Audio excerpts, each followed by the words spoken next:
ഞാൻ commerce അക്കാഡമിയിലെ 2024-25 RRB clerk clear ചെയ്ത ഒരു കുട്ടിയാണ്. ഞാൻ എൻ്റെ ബാങ്കിങ് ലൈഫ് സ്റ്റാർട്ട് ചെയ്തത് വേറൊരു ഇൻസ്റ്റിറ്റ്യൂട്ടിൽ നിന്നാണ്. അവിടെ നിന്ന് ഞാൻ എൻ്റെ ബേസിക്സ് ഒക്കെ പഠിച്ചെടുത്തെങ്കിലും കോൺവെൻഷണൽ മെത്തേഡ് വഴി ആയതുകൊണ്ട് എനിക്ക് എക്സാംസ് ഒന്നും ക്ലിയർ ചെയ്യാൻ പറ്റുന്നുണ്ടായിരുന്നില്ല. പ്രിലിംസ് ആയാലും ശരി, മെയിൻസ് ആയാലും ശരി. അപ്പോൾ 2 വർഷത്തോളം, ഒരു വർഷം ഞാൻ അവിടെ പഠിച്ചു, 1 വർഷത്തോളം ഞാൻ സ്വന്തമായിട്ട് പ്രിപ്പയർ ചെയ്തു. എന്നിട്ടും എനിക്ക് പ്രിലിംസ് ജസ്റ്റ് ക്ലിയർ ആകുന്നതല്ലാതെ മെയിൻസിലേക്ക് ഞാൻ എത്തുന്നുണ്ടായിരുന്നില്ല.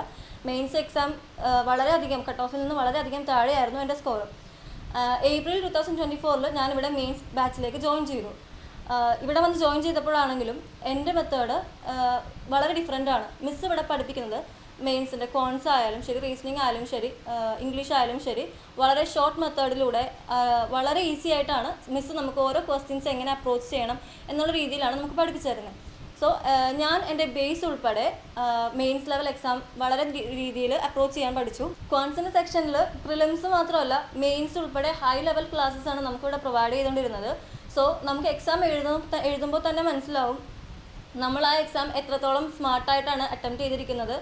നോർമലി അവിടെ നമ്മൾ ഒരു മെയിൻസ് എക്സാമിന് പോകുമ്പോൾ നമ്മുടെ കൂടെ ഇരിക്കുന്ന കുട്ടികളെക്കാളും ഒരുപടി മുന്നേ എഴുതാനും അത് ഒരു കോൺഫിഡൻ്റ് ആയിട്ട് എക്സാം ഹാളിൽ നിന്ന് തിരിച്ചു വരാനും നമുക്ക് സാധിക്കാറുണ്ട്. അത് ഞാൻ ഇവിടെ വന്നതിന് ശേഷം എനിക്ക് കിട്ടിയൊരു കോൺഫിഡൻസ് തന്നെയാണ്. റീസണിങ്ങിൻ്റെ സെക്ഷൻ വരുമ്പോൾ ടോബി സാറ് നമ്മൾ വളരെയധികം even previous year exam question papers ഉൾപ്പെടെ നമ്മൾ ഇപ്പോഴത്തെ ട്രെൻഡ് എന്താണോ അത് വെച്ചിട്ടാണ് ഞങ്ങൾക്ക് ഇപ്പോൾ ക്ലാസ് എടുത്ത് തരാറ്. ഒരു ടോപ്പിക്ക് പോലും വിടാതെ എല്ലാ ടോപ്പിക്കും ഏതൊക്കെ രീതിയിൽ എക്സാമിന് അറ്റൻഡ് ചെയ്യണം, എക്സാം പോയിന്റ് ഓഫ് വ്യൂവിന് തന്നെയാണ് സാറ് റീസണിങ് നമുക്ക് ക്ലാസ് എടുത്ത് തരാറ്. സോ റീസണിങ് അങ്ങനെ ഒരു സ്ട്രോങ് പോയിന്റ് തന്നെയായിരുന്നു ഞാനിവിടെ വരുന്ന സമയത്ത്. പക്ഷേ മെയിൻസ് എക്സാം എത്തുമ്പോൾ നമ്മൾ പഠിക്കുന്നത് പോലെയല്ല, വളരെ ഡിഫറെൻ്റ് ആണ് എക്സാം നമ്മൾ അപ്രോച്ച് ചെയ്യണത്. സോ ആ ഒരു മെത്തേഡ് എന്താണെന്ന് നമുക്ക് സാറ് വളരെ വ്യക്തമായിട്ട് ഒരുപാട് ക്ലാസ്സുകളിലൂടെ തന്നെ ഓരോ ടോപ്പിക്കും ഈസി ആക്കി പറഞ്ഞു തന്നു. ക്രിട്ടിക്കൽ റീസണിങ് ഉൾപ്പെടെ ഒരു ടോപ്പിക്ക് പോലും വിടാതെയാണ് സാർ നമുക്ക് ക്ലാസ് എടുത്തു തന്നിരുന്നത്. ഇംഗ്ലീഷ്, ഞാൻ ഏറ്റവും വീക്കായിട്ടുള്ള ഒരു പോയിന്റ് ഇംഗ്ലീഷ് തന്നെയായിരുന്നു. സോ ഞാൻ ഇവിടെ വന്നപ്പോൾ 2 മോക്ക് എടുത്തു ഫ്രീ ആയിട്ട്. അതിലൂടെ മിസ് എനിക്ക് ഒരു കംപ്ലീറ്റ് ഫീഡ്ബാക്ക് തന്നു, ഞാൻ എന്തിൽ ഇമ്പ്രൂവ് ചെയ്യണം, എന്തിൽ സ്ട്രോങ് ആണ്, എന്തിൽ വീക്ക് ആണെന്നൊക്കെ ഉള്ളത്. സോ എൻ്റെ വീക്ക് പോയിൻ്റ് ആയിട്ടുള്ള ഇംഗ്ലീഷ് തന്നെയായിരുന്നു. സോ ഞാൻ എൻ്റെ വീക്ക് പോയിന്റ് എങ്ങനെ ക്ലിയർ ചെയ്തതെന്ന് വെച്ചാൽ മിസ് പറഞ്ഞിരുന്നു റീഡിംഗ് ആണ് എനിക്ക് പ്രശ്നം എന്നുള്ളത്. സോ ഇവിടുത്തെ ലൈബ്രറി ഉപയോഗിച്ച് റീഡിംഗ് കോംപ്രഹെൻഷൻസ് ഞാൻ ഇമ്പ്രൂവ് ചെയ്തു, എൻ്റെ റീഡിംഗ് സ്പീഡ് കൂട്ടിയെടുത്തു. ഇംഗ്ലീഷിന് എനിക്ക് സ്കോർ കൂടി തുടങ്ങി. സോ നമുക്ക് മെയിൻസ് എക്സാം എത്തുമ്പോൾ ഏറ്റവും കൂടുതൽ വരുന്നത് റീഡിംഗ് കോംപ്രഹെൻഷൻസ് തന്നെയായിരിക്കും. അതിന് നല്ല രീതിയിൽ സ്കോർ ഉണ്ടെന്നാണ് നമുക്കൊരു സ്ട്രോങ് പോയിൻ്റ് ആണത്. ലൈബ്രറി മാത്രമല്ല, നമുക്ക് സാറ് എഡിറ്റോറിയൽ ക്ലാസ്സസ് പ്രൊവൈഡ് ചെയ്യാറുണ്ട്. അതായത് ഒരു ക്ലാസ്സിൽ എങ്ങനെയാണ് നമ്മൾ പ്രസൻറ്റ് ചെയ്യുന്നത് ഉൾപ്പെടെ നമുക്ക് പേഴ്സണലി ഇമ്പ്രൂവ് ചെയ്യാനുള്ള എല്ലാ മെത്തേഡും ആണത്.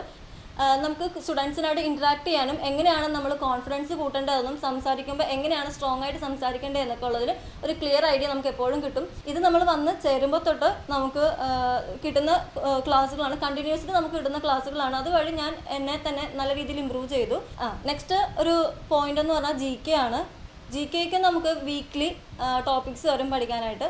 മന്ത്ലി എക്സാംസ് നടത്താറുണ്ട്. അതുവഴി എക്സാമിന് മുന്നേ തന്നെ, മെയിൻസ് എക്സാമിന് മുന്നേ തന്നെ നമ്മൾ ഓൾമോസ്റ്റ് എല്ലാ ടോപ്പിക്സും കവർ ചെയ്ത് എക്സാമിന് സമയമാകുമ്പോൾ ഈ GKൻ്റെ ഒരു പ്രഷറോ ടെൻഷനോ ഒന്നും ഉണ്ടാവാറില്ല. നമ്മളതിന് മുന്നേ തന്നെ കംപ്ലീറ്റ്ലി പഠിച്ച് കവർ ചെയ്യാറുണ്ട്. അതുകൊണ്ട് GK എക്സാമിൻ്റെ സമയത്ത് ഞങ്ങൾക്കൊരു പ്രഷറായിട്ട് നിന്നിട്ടില്ല ഇതുവരെ. ഈ വർഷം ഞാൻ എഴുതിയ 2ാമത്തെ എക്സാം ആയിരുന്നു RRB ക്ലർക്ക്. അതെനിക്ക് നല്ല മാർക്കോടെ ക്ലിയർ ആവാൻ സാധിച്ചു. അതിൽ കോമേഴ്സ് അക്കാഡമി വളരെ വലിയൊരു പങ്കാണ് വഹിച്ചിട്ടുണ്ട്. സോ ഇതാണ് എൻ്റെ ബാങ്കിങ് ലൈഫ് ജേർണി വരുന്നത്.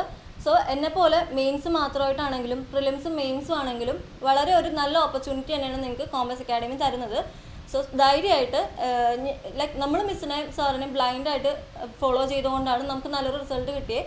അതുപോലെ തന്നെ നിങ്ങൾക്കും നിങ്ങൾ സീരിയസ് ആയിട്ട് നോക്കുന്ന ഒരു കാൻഡിഡേറ്റ് ആണെങ്കിൽ ഉറപ്പായിട്ടും കോമേഴ്സ് അക്കാഡമി ഞാൻ സജസ്റ്റ് ചെയ്യുന്നു.